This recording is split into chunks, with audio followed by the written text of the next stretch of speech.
Matius 24 ayat 20 adalah ayat yang sangat penting untuk dimengerti oleh semua umat Tuhan.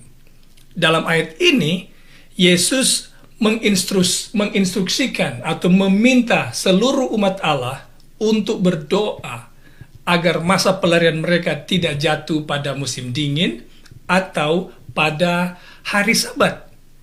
Dan nubuatan ini digenapi ketika terjadi peperangan antara pasukan Roma dan pasukan Yahudi yang dimulai tahun 66 Masehi dan berakhir pada tahun 73 Masehi. Hal ini juga menekankan bahwa Yesus masih menghendaki, masih memerintahkan atau meminta para pengikutnya untuk tetap memelihara hari Sabat bahkan sesudah ia terangkat ke sorga. Kita akan pelajari ayat ini dengan lebih dekat oleh karena dua alasan penting. Yang pertama, kegenapan nubuatan Matius 24 secara keseluruhan kalau kita pelajari satu pasal ini bukan hanya terjadi ketika Yerusalem dihancurkan oleh tentara Roma pada tahun 70. Bila kita baca Matius 24 ayat 1-3, kita akan dapati di sana bahwa Yesus juga berbicara tentang kegenapan atau kehancuran dari dunia ini secara universal menjelang kedatangannya yang kedua kali. Dengan begitu, poin yang kedua yang penting adalah hal ini dapat menolong kita untuk mengerti bagaimana nubuatan ini akan digenapi pada akhir zaman.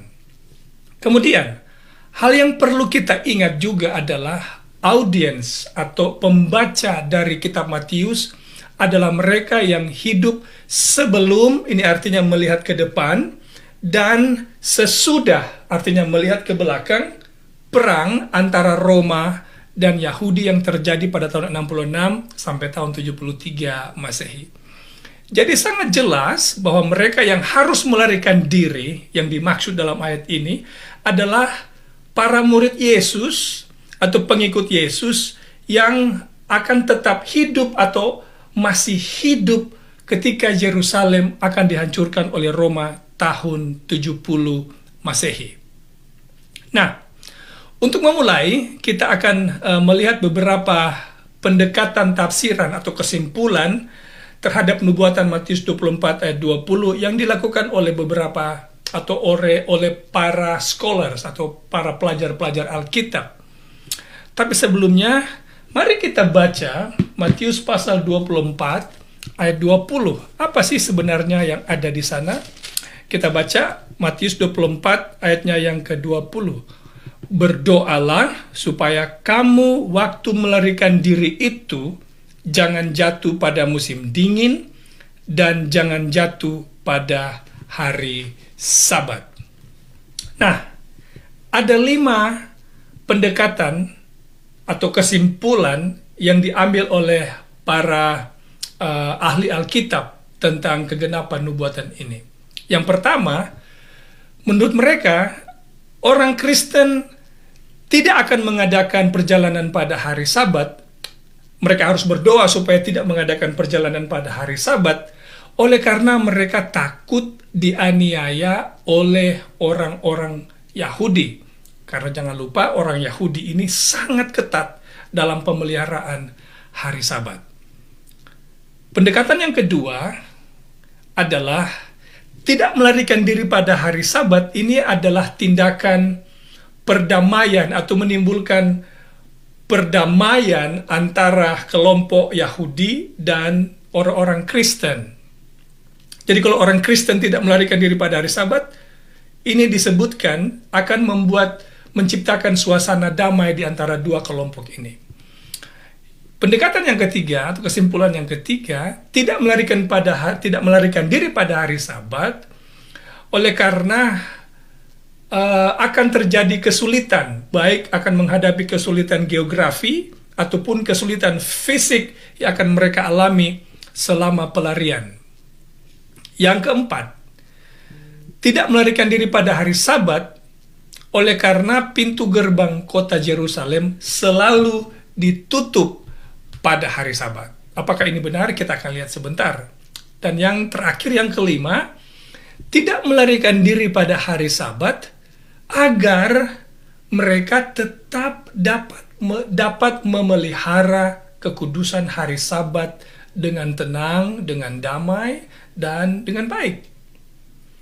Nah, dari 5 pendekatan ini, saya pribadi berkesimpulan, setelah mempelajari ini lebih dekat, saya berkesimpulan ada 3 pendekatan atau kesimpulan yang paling dekat dengan kegenapan nubuatan Matius 24 ayatnya yang ke-20. Dan itu adalah yang nomor 1, yaitu tidak melarikan diri pada hari Sabat karena takut dianiaya oleh orang Yahudi. Kemudian yang nomor 3, tidak melarikan diri pada hari Sabat oleh karena kesulitan geografis dan kesulitan fisik ketika melarikan diri. Dan yang nomor 5, yaitu tidak melarikan diri pada hari Sabat supaya mereka tetap dapat memelihara hari Sabat dengan baik.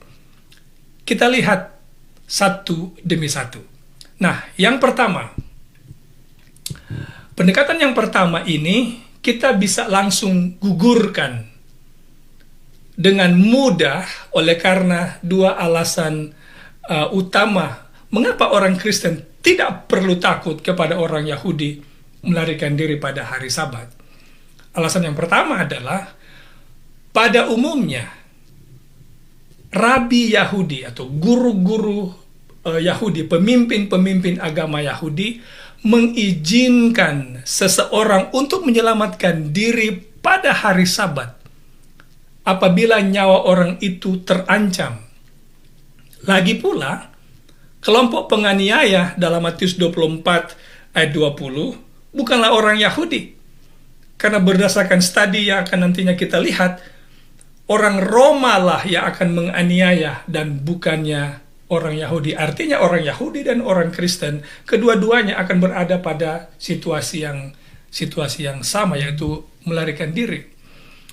Alasan yang kedua adalah dari bukti literatur Yahudi dan sejarah bangsa ini menunjukkan bahwa orang Yahudi tetap memelihara hari Sabat meski berada di situasi peperangan yang sementara terjadi. Nah, kenapa kita bisa gugurkan alasan yang pertama ini? Oleh karena alasan ini tidak terlalu tepat dan ini diperkuat oleh literatur Yahudi, contohnya kitab Jubili atau kitab Makabis 1, Makabis 2, juga kitab Aristobulus serta rabbinic literatur dan terakhir juga diperkuat oleh sejarawan Romawi yang bernama Josephus. Saya kasih contoh. Josephus, sejarawan Romawi, menceritakan bagaimana orang Yahudi menggunakan hari Sabat untuk berperang melawan tentara Roma. Pada awal musim gugur tahun 66 Masehi, pemimpin pasukan Roma yang bernama Celtius Gallus memimpin pasukannya menuju pusat kota Judea. Mereka tiba di Gibeon, dekat Judea. Kemudian mereka mendirikan tenda di sana kira-kira 5 atau 6 miles di luar kota Yerusalem. Pasukan Roma juga membawa serta dengan mereka panji-panji atau bendera-bendera bangsa Roma yang pada pertemuan kedua nanti kita akan bahas apa yang ada di panji-panji ini. Jadi mereka bawa panji-panji ini lalu mereka menyembah dewa mereka bersama dengan panji-panji ini. Nah, pasukan Roma tiba di Gibeon hendak menyerang orang Yahudi ketika orang Yahudi sedang merayakan hari raya Tabernakel. Nah, mengetahui akan hal ini, orang Yahudi kemudian cepat-cepat, karena melihat pengepungan ini cepat-cepat mereka mengakhiri perayaan itu dan menyerang tentara Roma. Penyerangan ini terjadi selama perayaan Tabernakel, di mana hari Sabat juga termasuk di sana, karena hari Sabat itu berada di tengah-tengah perayaan Tabernakel yang sementara mereka rayakan.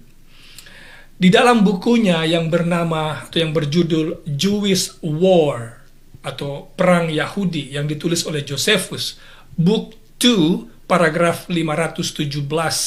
Ini kata Josephus, saya sudah terjemahkan ke bahasa Indonesia. Orang-orang Yahudi ketika melihat peperangan telah mendekati ibu kota, ini Yerusalem yang dimaksud, meninggalkan pesta perayaan dan bergegas untuk mempersenjatai diri, dan dengan keyakinan akan jumlah mereka yang banyak, mereka menyerang tanpa menghiraukan hari Sabat. Justru dengan menggunakan alasan ini, atau hari Sabat maksudnya, untuk menyerang, mereka menang. Nah, Roma kalah dalam peperangan yang pertama di perang ini. Mereka tidak menyangka kalau orang Yahudi itu akan menyerang, paling kurang karena dua alasan. Yang pertama tentu oleh karena orang Yahudi sedang merayakan hari raya kudus mereka, hari raya tahunan mereka. Jadi mereka berpikir tidak mungkin Yahudi akan menyerang. Alasan yang kedua, yaitu karena orang Yahudi di tengah-tengah perayaan itu akan memelihara hari Sabat, hari di mana mereka tidak bekerja atau tidak melakukan segala sesuatu. Jadi mereka tidak menyangka kalau orang Yahudi akan datang menyerang mereka. Jadi mereka mengalami kekalahan di peperangan yang pertama yang terjadi di tahun 66 di musim gugur.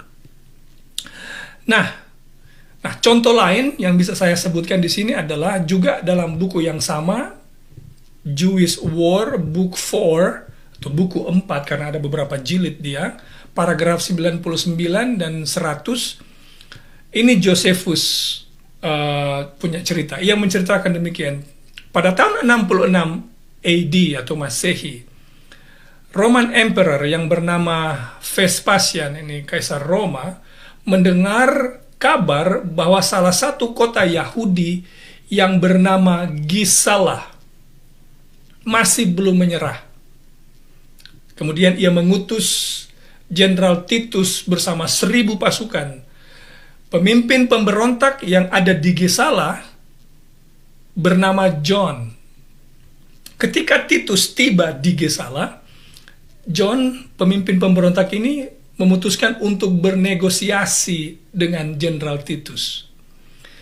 Titus meminta dia untuk menyerah demi menghindari pembunuhan massal atau massacre. John setuju, tetapi ia meminta agar mereka diberi waktu hingga sesudah hari Sabat lewat, karena Sabat akan segera tiba. Titus pun setuju. Lalu ia menarik mundur pasukannya, menyebabkan kota yang mereka kepung itu tidak lagi ada penjaganya. Ternyata John menggunakan taktik ini atau alasan hari Sabat untuk melarikan diri. Josephus seterusnya menceritakan dalam pelarian itu para wanita dan anak-anak ketinggalan jauh di belakang pasukan John. Mereka berteriak minta tolong, tetapi John menolak untuk menolong mereka. Ketika Titus menyadari bahwa ia telah ditipu, ia langsung mengejar. Tidak berhasil dia menangkap John, tetapi menurut Josephus, pasukan Roma sanggup membunuh 6.000 orang dan menangkap 3.000 wanita dan anak-anak, lalu mengirim mereka semua ini ke dalam penjara. Ya sudah lihat, orang Yahudi melarikan diri pada hari Sabat. Jadi klaim atau pendekatan di atas bahwa orang Kristen takut melarikan diri atau jangan melarikan diri pada hari Sabat karena jangan-jangan dianiaya oleh orang Yahudi, klaim ini kita bisa gugurkan dengan bukti sejarah ini bahwa ternyata orang Yahudi justru menggunakan Sabat dalam berperang, menggunakan Sabat juga dalam melarikan diri. Nah, pendekatan yang kedua, ini adalah tantangan geografis atau kesulitan fisik. Katanya orang Kristen berdoa supaya jangan melarikan diri pada hari Sabat, oleh karena mereka akan menghadapi tantangan geografis yang sulit dan keadaan fisik mereka bisa terancam selama pelarian itu. Nah, klaim ini juga bisa kita gugurkan oleh karena bukti geografis dan sejarah dari bangsa ini. Mari, apa yang saya maksudkan? Mari saya jelaskan. Orang Yahudi tidak boleh mengadakan perjalanan kurang lebih 1,2 miles pada hari Sabat. Mereka harus berhenti, kemudian beristirahat, dan selanjutnya pada hari berikut mereka boleh melanjutkan lagi perjalanan. Nah, dengan jarak ini 1,2 miles kurang lebih ya, bisa kurang bisa lebih. Dengan jarak ini seseorang dari pintu gerbang timur Yerusalem dapat dengan mudah ia boleh capai kota Betani yang terletak di balik Bukit Zaitun. Kalau saudara bisa pergi ke Google, saudara bisa lihat itu Yerusalem bisa dilihat dari atas Bukit Zaitun, dan Betani itu ada di balik Bukit Zaitun. Kemudian dari Betani, seseorang yang melarikan diri ini tidak akan mengalami kesulitan menuju kota Jericho. Dalam perjalanan ini, seseorang harus melewati padang Judea dan tiba di Jericho. Kemudian pada hari Sabat, lalu lintas di Jericho juga tidak terlalu sibuk di zaman itu.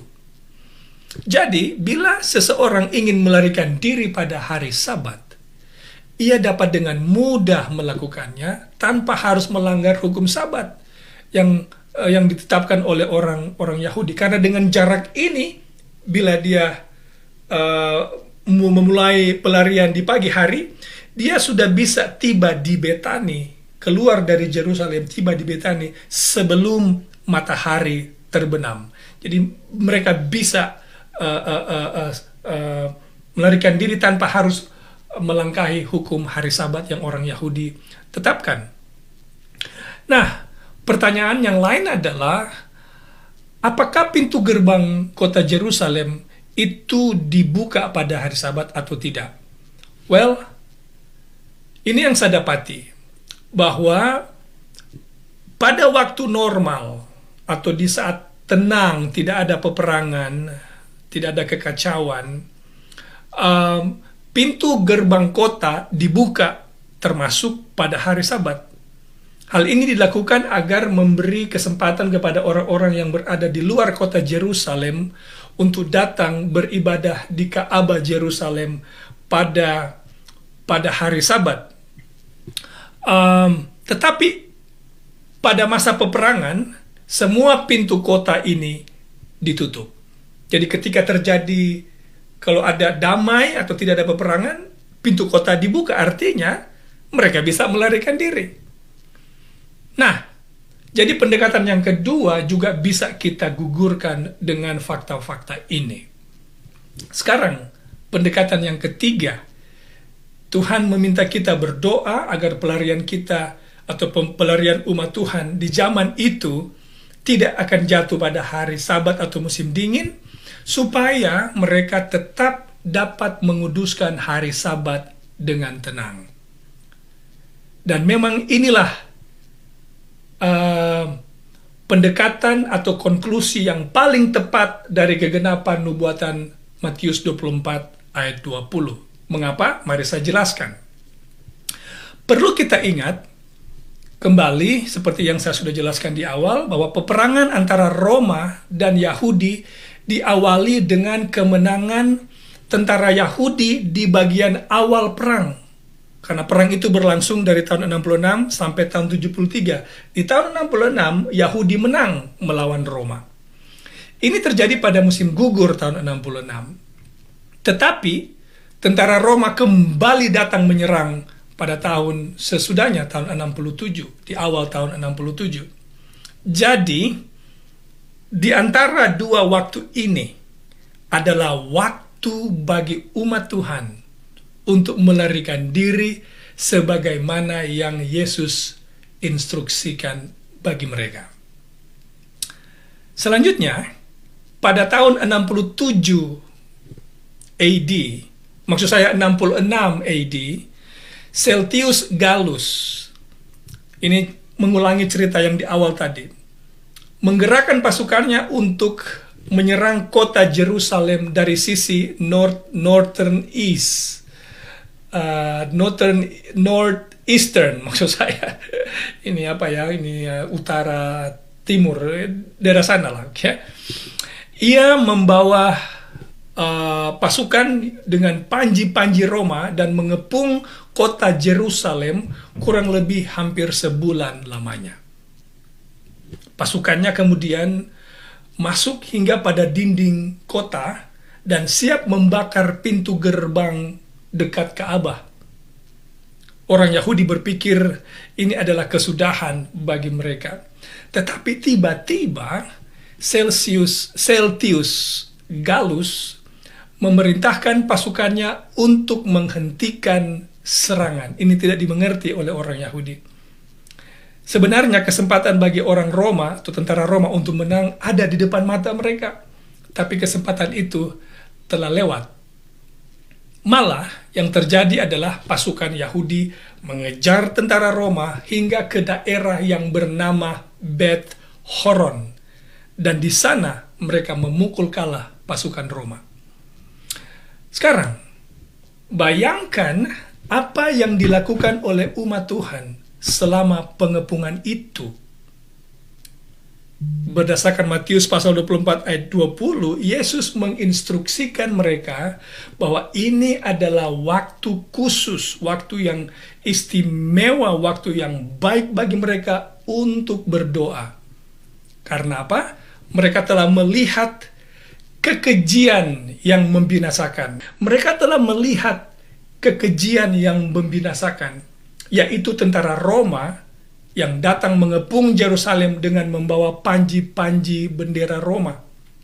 Dan mereka mengerti, umat Tuhan mengerti ketika melihat ini. Berdasarkan Matius 24, ketika mereka melihat ini, mereka tahu bahwa kehancuran Yerusalem sudah dekat. Jadi ketika tentara Roma mundur karena pemimpin mereka Celtius Gallus memerintahkan untuk mundur, lalu orang Yahudi mengejar tentara Roma, maka ini memberikan kesempatan bagi umat Tuhan untuk melarikan diri keluar dari Yerusalem. Bukan hanya mereka yang tinggal di Yerusalem yang melarikan diri, termasuk mereka yang tinggal di daerah Yudea di luar kota Yerusalem. By the way, kata musim dingin di Matius pasal 24 ayat 20 datang dari bahasa Yunani keimnos, yang dapat berarti musim dingin, artinya full season. Ini musim, full season, musim dingin, atau juga dapat diartikan sebagai badai hujan atau cuaca yang sangat buruk. Nah, di Israel keadaan ini dimulai pada akhir November atau awal Desember. Kemudian Josephus kembali, sejarawan Romawi, mencatat bahwa peperangan antara Roma dan Yahudi di Beth Horon berakhir kurang lebih pada tanggal 16 Oktober tahun 66 Masehi. Artinya, penduduk Yudea dan Yerusalem memiliki waktu kurang lebih 6 minggu. Sekali lagi, mereka memiliki waktu kurang lebih 6 minggu sebelum musim dingin dimulai. Waktu yang cukup bagi mereka untuk meninggalkan daerah itu dan pergi ke tempat yang Yesus instruksikan. Dalam hal ini, Lembah Pela. Ini juga dicatat di buku Kemenangan Akhir halaman 10. Ketika pasukan Roma di bawah pimpinan Celtius Gallus mundur, doa umat Tuhan terjawab. Mereka tidak perlu melarikan diri pada musim dingin, karena musim dingin masih 6 minggu. Mereka juga tidak perlu melarikan diri pada hari Sabat, tidak perlu buru-buru karena waktu yang cukup banyak yang mereka miliki untuk melarikan diri. Nah, saudara yang kekasih, Tuhan memimpin umatnya melarikan diri meski berada pada situasi yang sangat berbahaya seperti yang dialami oleh umat-umat Tuhan di zaman ini.